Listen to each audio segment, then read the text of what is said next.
Tonight, we begin at 1600 Pennsylvania Avenue, where your buddy Joe Biden is headed back to the basement. His 2024 re-election bid is officially now underway. So I guess that means we can expect to see a lot less of Joe than usual. And by the way, it's official. He has given fewer press conferences than any other president in the last 40 years. And according to NBC News, it will be several months before he even holds one single campaign event, and no doubt those events will be few and far between. He didn't even hold a rally to kick off his campaign today. Instead, the Biden camp, they released a heavily edited, pre-produced video attacking, of course, MAGA Republicans while attempting to make Joe look lucid and capable. In other words, everyone around him knows that he is cognitively incapable of making such an announcement without screwing it up. But that is a preview of coming attractions. Now, while Republicans shake hands, kiss babies, take selfies, they do press avails, town halls, speeches, put out position papers, hold rallies, attend debates. Joe Biden will be hiding in his bunker while his campaign floods the airwaves with negative ads and negative campaigns. And by the way, Biden's campaign strategy is to be out of sight, out of mind, and it is unclear how he's going to run another basement bunker campaign because he doesn't have COVID as an excuse like last time. Democrats, they have no other choice. They see Joe is simply too weak, too frail, such a cognitive mess that he cannot pull this off without it becoming a political disaster. As of now, 7 out of 10 Americans do not want Joe Biden to run for a second term. A majority of Democrats, they prefer somebody else. And according to a Harvard-Harris poll, nearly 60% of voters have doubts about Biden and his mental fitness, and nearly 70% say that he's too old to be president. Now, here's the very liberal editorial board. I don't often quote the New York Times. They don't particularly like me. Biden should take voters' concerns about his age seriously. The New York Times is saying this. The article notes what is a glaring omission in Biden's most recent physical, quote, his cognitive abilities went unmentioned.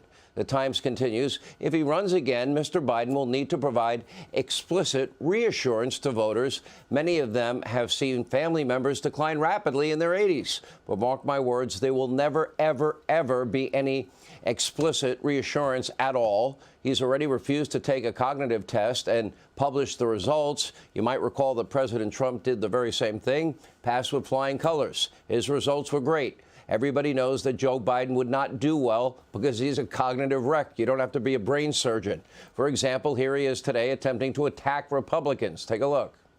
The Speaker, the former President, and the MAGA extremists are cut from a different cloth. They treat these folks, and they think they're a threat. They think that somehow we're going to go back. The threat the MAGA Republicans pose is to take us to a place we've never been. That's the best they can produce. Now, it gets worse. A short time later, Biden attempted to describe America's supply chain. Take a look at this. Folks, look. Think how many people had no idea what the heck a supply chain was. No, I'm serious. You said 2.5 years ago, well, the supply chain, people look at, I mean, really bright people. Look at well, guess what? Because of the pandemic, when factories shut down in Asia, they had no idea they were supplying essential material to us. I'm serious. Come on, man. Now, does that seem like a guy who fully grasps the complexities of the supply chain crisis in the country? Now, this is what you also have to remember. China, President Xi, Russia, Putin, Iran, the mullahs, Kim Jong-un, North Korea, and all our allies, they're all watching this. Now, his troubles don't end there. Apparently, Joe is totally detached from reality. Now, today, he proudly announced that his economic plan is a massive success, except for all the bad things that are actually happening that have nothing to do with him. Take a look. I know folks are also struggling with inflation. The first pandemic disrupted the supply chain, causing prices to rise across the board. Putin's war in Ukraine disrupted energy supplies and food supplies. Americans pay more for prescription drugs than any advanced country on earth. For the same exact drug. Our economic plan is working. We now have to finish the job, but there's more to do. All right, Joe Biden is 80 years old. He's been in Washington in the swamp now for over 5 decades. He needs just a little more time to perfect his economic vision. Just 4 more years, that's it. Now, in reality, Biden does represent everything that is wrong with Washington. His economic, his energy policies, they have caused economic troubles for almost every American. He is a career politician, a longtime grifter. He takes his responsibilities for nothing. He blames Trump for everything. He's really never worked a single day in the private sector that we know of in his life, unless you count his role atop the family Biden syndicate that made a ton of money. But despite a variety of LLCs and shell corporations, that syndicate is not really a private entity, is it? Since Biden's public office is the sole commodity of the syndicate.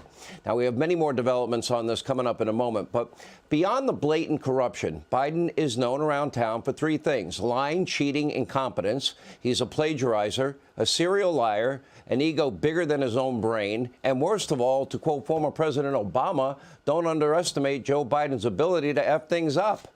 As President Biden, well, humiliated America in Afghanistan. He failed to deter Vladimir Putin in Europe. He won't hold China accountable for anything, not COVID, not the giant spy balloon that floated all over Alaska and the continental U.S., collecting secret data about our nuclear capabilities right in plain sight. And meanwhile, Biden pumps so much money into the economy that inflation reached a 40-year record high and is still going up. He also restricted oil and gas production in this country. That caused energy prices and the price of everything you buy in every store you go to skyrocket. And, of course, energy dependency on countries that we all know hate our guts. And despite all of his vaccine and mask mandates, well, more Americans died from COVID under Biden's first year, under his watch, than under Donald Trump. And let's not forget the crisis at the border. America's immigration system is a train wreck, and he seems to want it that way because he's inviting people in. He's not enforcing the laws of this country. And speaking of that supply chain, that's a train wreck. The energy grid is a train wreck. The economy is a train wreck. America is less safe, less secure, less prosperous. And now Joe Biden wants to be, what, rewarded with another term?